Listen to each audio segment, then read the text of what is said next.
Chantell, welcome to the podcast. Thank you so much for being here today. Thank you for having me. I would love for you to introduce yourself to my audience. For anyone who's meeting you for the first time, let everyone know who is Chantell Rodriguez. I am a life coach. I focus primarily on mindset. I help primarily women of color overcome obstacles that they may be facing and just really shifting the mindset that a lot of times is programmed in us from childhood. I'm really interested in doing things in my community. I work as a mentor with a program called FLY, which is short for Fresh Lifelines for Youth. So kids who have previously been in the juvenile hall system. Just a girl on a mission to help as many people that I can, really. And I love that you mentioned what happens to us in childhood usually affects us as we get older. And I talk about that a lot. The woman that you are today is a complete 180 compared to what you were brought up in childhood. And I definitely want to go deep and learn more about you and your upbringing and your story. So let's start off with childhood. Paint a picture of what life looked like for you as a kid growing up. So I was born to teen parents. My mom was 16 and my dad was 19. I was the oldest of three. Can I just say that in a Latin family, being the oldest daughter, you should be able to put that on your resume. You become mom number two really quickly. There's a lot of pressure, a lot of expectation. But I grew up in, for lack of a better word, I grew up in the hood. My dad was involved in gangs. There was a lot of violence that I've seen. There was drugs. I have this core memory. I think I was about 7 years old. Our house was raided. I had to walk out by myself, even though I was just a kid. And there's cops surrounded the entire house, backyard, everything, guns out. That is definitely, again, a core memory just because of how traumatic it was. But things like that were kind of like things that I dealt with as a kid. I seen my dad in and out of jail, the whole hand on the glass, talking to him over the phone. We did a lot of moving, mostly because we couldn't afford it. My dad worked construction, so he made good money, but then there's times of the year where you make no money. By my senior year, we actually were displaced completely. We lived in a motel. That same senior year, I continued the cycle and I got pregnant. So I had my son when I was 16. And shortly after becoming a teen mom, I became a single teen mom. Because my parents were so young, they argued a lot. They weren't ready to be parents. And not just that, it's just like they had a lot of issues between themselves. They argued a lot. There was domestic violence in the house on both sides. I will say that, for the longest time, I remember wishing that they would just get divorced. No kid says that, right? Most kids are like, they want to keep their family together. But I was just like, God, they're so unhappy. And I would ask my mom, I remember asking her all the time, like, why are you staying? Like, if you're so unhappy, why are you staying? And she always said, because of you guys, the kids. And I just want to make like an announcement to all the moms out there, like, don't do your kids any type of favor like that. Because really it's just like creating more damage long term. And it made me like think that that type of relationship was normal.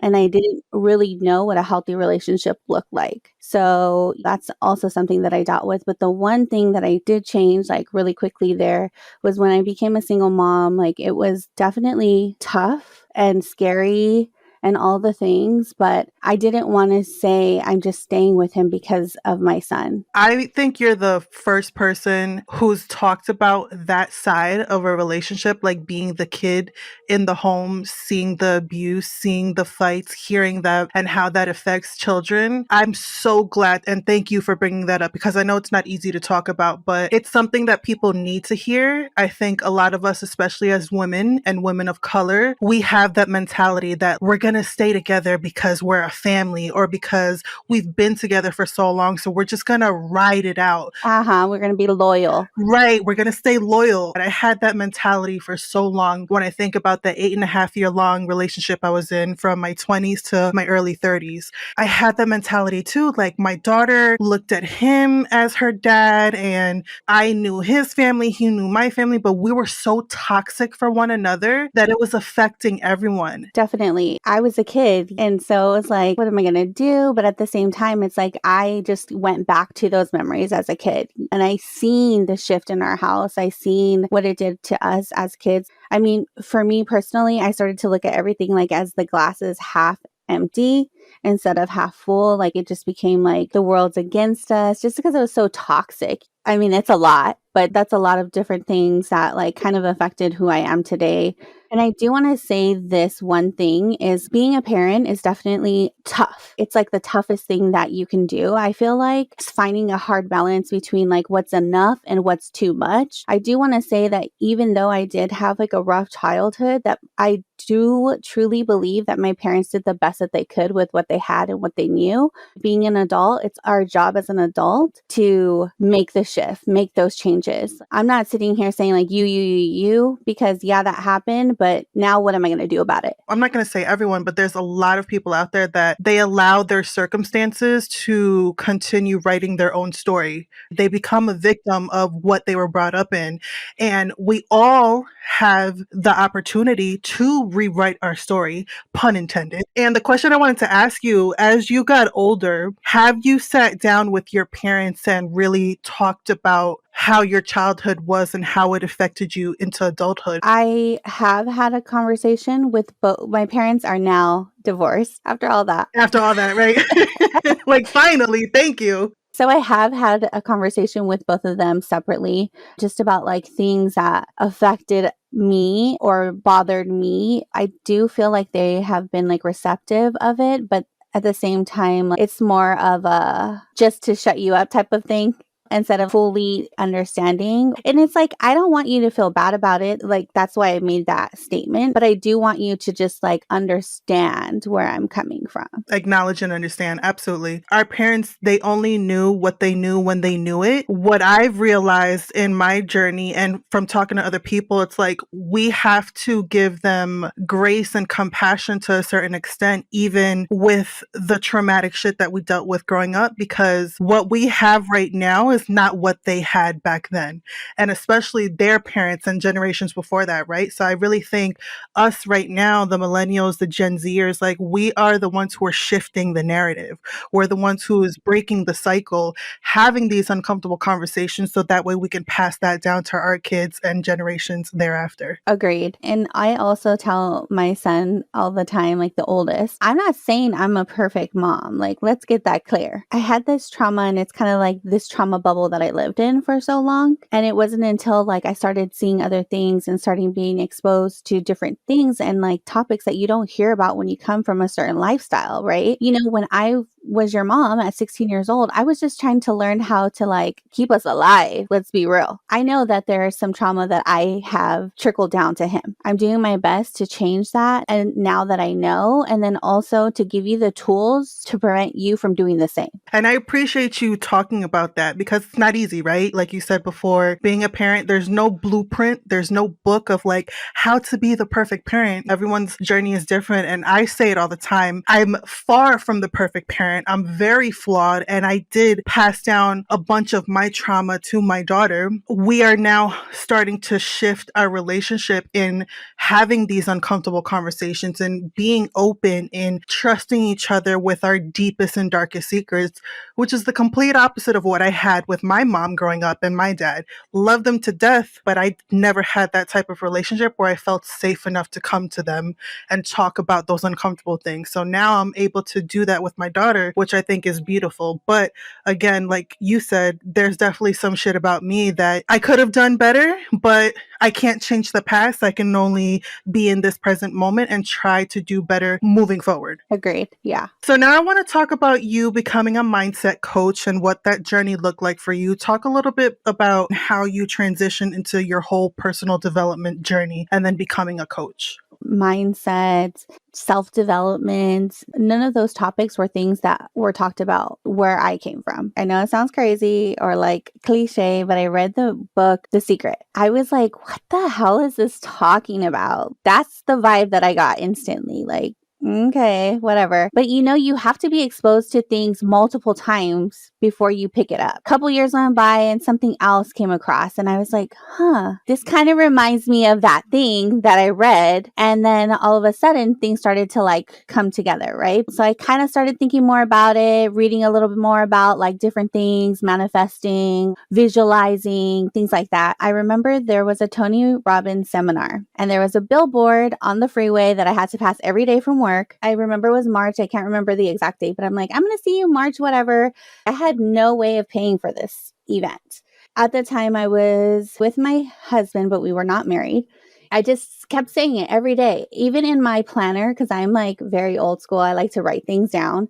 So in my planner, I said like going to Tony Robbins seminar, like all the days. I want to say the day before, my husband's a real estate agent. So he closed a deal early and he emailed me a ticket just for myself. He wasn't going with me. And I was like, what? This is really happening. Oh Yeah. my God. Like, I remember now, like, then freaking out, like, how am I going to get off of work? So I call my boss. I'm like, I know, like, this is last minute, but it's like Tony fucking Robbins. Like, I'm going. So I went there and, like, just the vibe and all of the things put together, I was like, this is it. I was already kind of like struggling at work. It was sucking my soul. I would cry some days, not at work, but just like, God, there's more. There's more. There's got to be more to life. I found myself living like on autopilot. It's like I showed up at work, but I don't even know how I got there. I'm like, okay, I'm going to go to this event. I don't care if I get fired. It was like a life-changing experience for me. I left there just feeling so like juiced. This is what I'm going to do. This is what I meant to do. Like I felt it.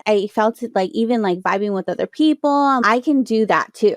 I could do this for people who don't even know that this is a thing. I can really change the trajectory of people's kids' life who come from like the hood, or like a single mom who's working 3 jobs so she's not at home. And it's like they resort to these things because that's what they know. Why can't I help change that for them? That's really how I got started. It was on my own personal development journey, me trying to figure things out for myself. And then like once I did realize that there was something much more and that we could have more and be more, I wanted to tell everybody else to do the same thing. I love that so much. And I love that you're a Latina taken up in this space. The whole personal development world is very white. We're just going to call it what it is.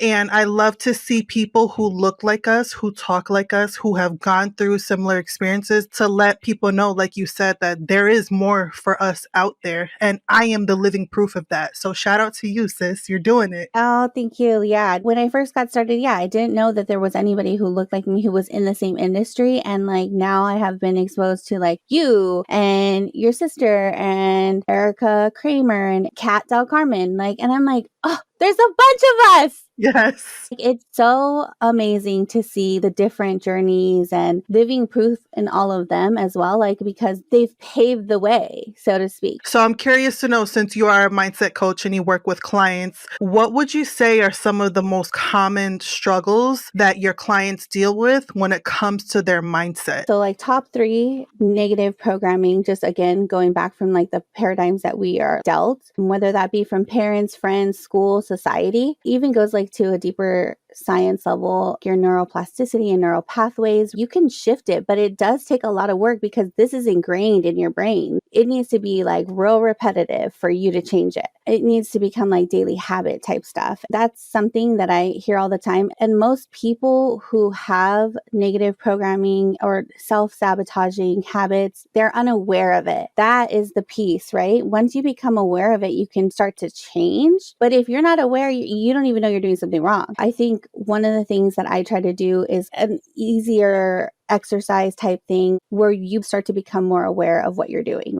Something as simple as like when you walk through a door, if it's your car door, if it's the front door, stop and think, what are my thoughts? Or a whole 24 hours journal what you're feeling, because then you have to actually become aware. Those are the little things that can really help with something like that. The second thing I would say is like the if or when I, then I game. So many people are like, okay, when I get this promotion, I'm going to be happy. Right. When I lose this weight, then I'll find my dream person. Yep. But the problem with that is you're missing the point, I feel like, because the point is not in the destination, it's in the journey. And this is the shocking part, right? When you get to that goal, it doesn't fulfill you. And it's like, well, what is it? So let me try for something else. No, it's because you're not actually falling in love with the process, because we are constantly evolving as humans. What I like to tell my clients is like new levels, new devils, new things come up for you. So you really have to embrace the process, because it's not the destination that is what life is about. That's really the season that I'm in when I think about my own life, like the whole getting comfortable with the in between You're not really exactly where you want to be. You're not where you used to be. That uncomfortable in between part, like you don't really know what's going to happen next, but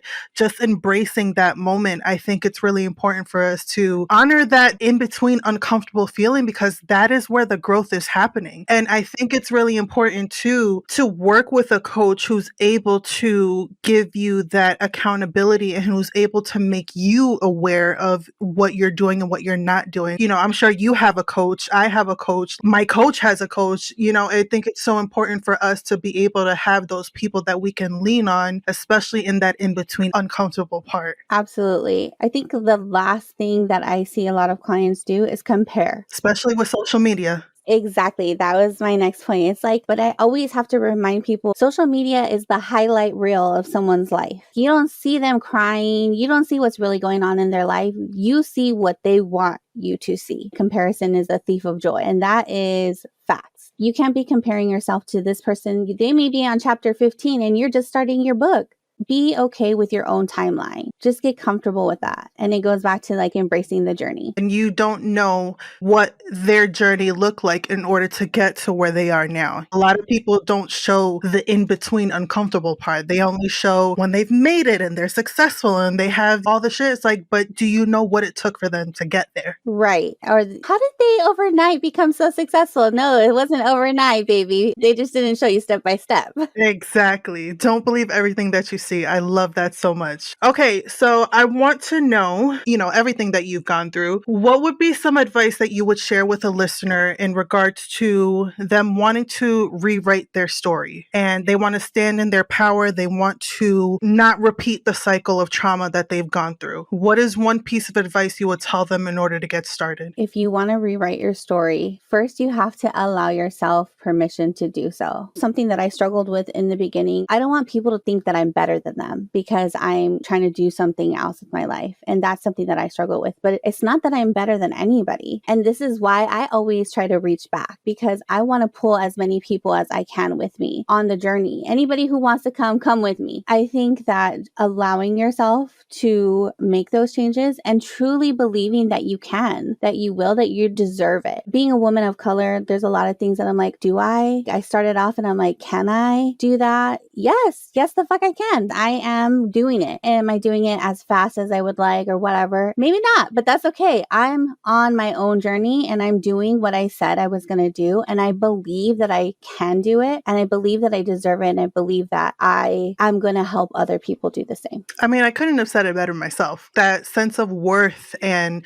trust in yourself and just loving yourself too, loving yourself enough to know that like I deserve and whatever I have set for me, it's going to happen in my own timeline and that's perfectly okay. What has been the biggest life lesson you've learned about yourself and being the woman that you are today? Something that I have struggled with is that it's okay to ask for help. You were speaking my language. Yes. Being the oldest, I was very independent at a young age. Being a single mom, you have to become very resourceful. You do all the things. It starts to become hard to ask for help because you don't want to be seen as weak or less than or like, I could do it all by myself. That was like my motto for years. Even though I know I can do it all by myself, I don't want to. And that's okay. For so long, I'm like, oh, I'm Miss Independent. And like, not to say that I'm not now, but I'm just saying like, it's okay to ask for help when you need it. So many people are afraid of asking for help. This is part of like the reason that suicide rates have gone up is because people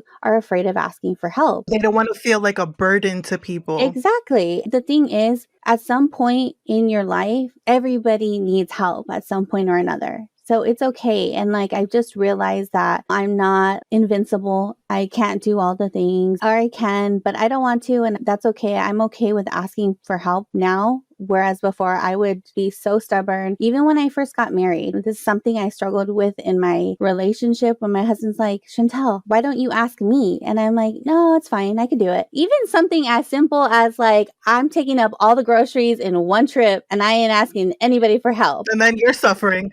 Yeah, exactly. I feel you so much on that. I was definitely the same way before I got started on my own personal development journey. And it really wasn't until my life was almost taken from me in that that abusive relationship that I was in. And that's when I realized, I can't and I shouldn't have to feel like I need to do this on my own anymore. Asking for help is not a weakness. I think our vulnerability is definitely our superpower. All right, I want to know now, what is one fear that you want to let go of or overcome this year? And where do you think that fear stems from? It's probably a mom fear.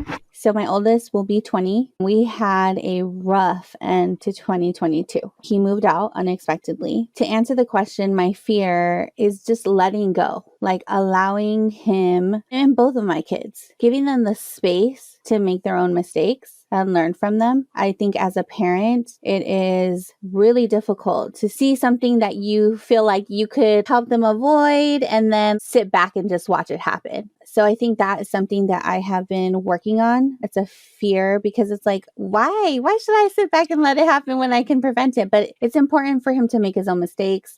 And I think I've just come to terms with that. But at the end of last year, I went through a mini depression because I had so much of my identity was wrapped around being his mom because I was a single mom and we had all those years and we grew up together. It was a tough end to the year for me, but we've moved past that. He's back at home. In that moment, I didn't want it to be happening, but we both needed it. I think he's got a lot more life exposure now and like, okay, well, my mom's not crazy. It's tough in them streets. I think also on my end, I've been just learning to let him do his own thing and make his own decisions. And you know what? If he fails, that's okay. I'll be here to help him up. Especially of us with the shit that we've gone through, and especially being young moms. I got pregnant at 19, so I understand. We don't want them to repeat the same things that we did. But like you said, I think it's important for them to learn from their experiences and not be the helicopter type of parent who's going to hover over them and keep them in this little bubble. And then they grow up to be so naive. And then when they're out into the world, they don't know what to do when shit hits the fan, because shit will hit the fan. I agree with that 110%. I've also noticed that like at first he was like so in the real world unaware of like what to do because it's like I took care of all the things. I feel like now he has more of a sense of independence and is like doing his own thing, which is fine. And I think we've just both really grown from that experience. But man, it was tough just because, again, and I think as moms, especially women of color, we prioritize our kids all the time. We are them. All of a sudden, we go from Chantell to being Giovanni's mom or Jaden's mom. I think that is something that a lot of people probably struggle with. Absolutely. And I appreciate you for putting it out there and saying the things that we're probably thinking, but we don't want to say out loud. So for you to say it out loud, it makes me and others feel like, oh, I'm not alone in feeling that way. So I appreciate that. All right. So now you're on the Watch Us Thrive podcast. So tell me, what is your definition of thriving? I think for me, thriving is being in alignment, right? Like align mind, body, and soul. It is just somebody who is living their truth, striving to be a better person, being genuinely happy. I feel like so many people are going after the next goal and doing this and that. They're not really happy. And so I think that is really thriving, living life on purpose and enjoying life. Don't get caught up in just the hustle. I have this thing where because I was a single mom, I'm like, I have this single mom hustle. Even though I'm not a single mom anymore, I still have that same hustle, but it's important to just take a step back and like smell the roses, relax. You don't always have to be go, go, go and on all the time. You don't need to be just doing.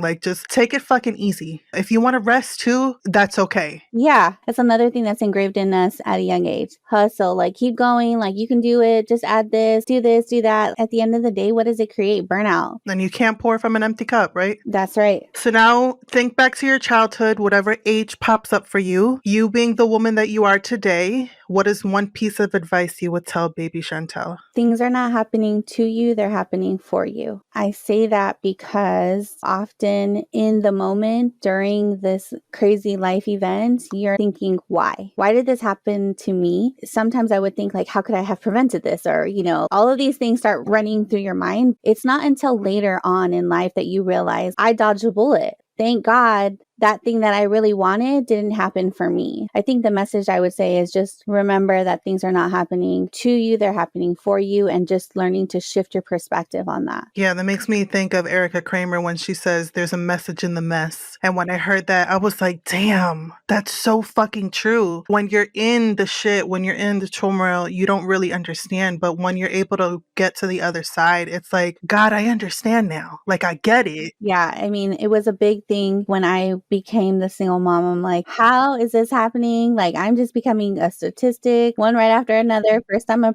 teenage mom. Now I'm a teenage single mom. When I was younger, somebody told me life is like a game of baseball, but you already have two strikes, Chantell, because you're a female and you're Latin. Don't mess up and strike out. And so when I became a teen mom, that quote instantly ran through my head. Am I out? I had to make a decision. Was I out the game, or was that just me fouling off the ball? And for me, it was just a foul. Like, I'm still in the game. It's not over until you stop swinging. That is a beautiful analogy. And that's the first time I've ever heard of that. So thank you for sharing that. Thank you. Y'all, this is her first podcast episode, and you're doing fucking phenomenal. I just want to put that out there. Oh, thank you. I'm feeling the vibe. Yes.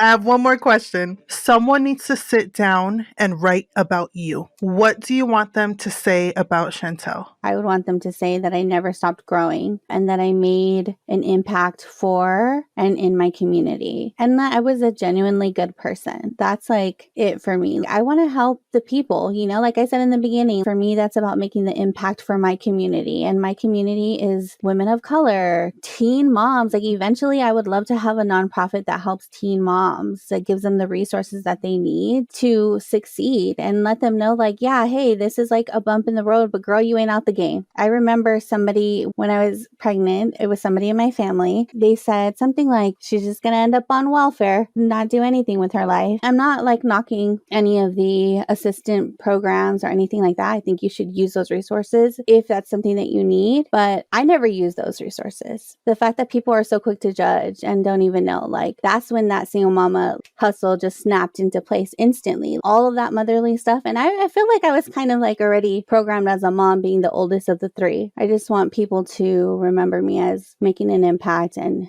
being a genuinely good person. And giving others the permission to rewrite their own story. Yes, it's okay. You can do it. Even if I just change one person's life, like truly change their life, that's enough for me because like I said, I did what I set out to do. I love that for you so much. And I know people are going to want to know more about you, work with you, follow you. So please let my audience know all of your offerings and how we can follow you online. So I'm on Instagram. It is shevolves_coaching. And right now I'm doing one-on-one clients. I do have an offer. It's for a 3-month program, but you can find all of that stuff on my Instagram. There's a link in the bio that you can get all that info from. I just appreciate you for coming on and having a real ass conversation with me. I appreciate you. Oh, thank you so much for having me. It was a good time.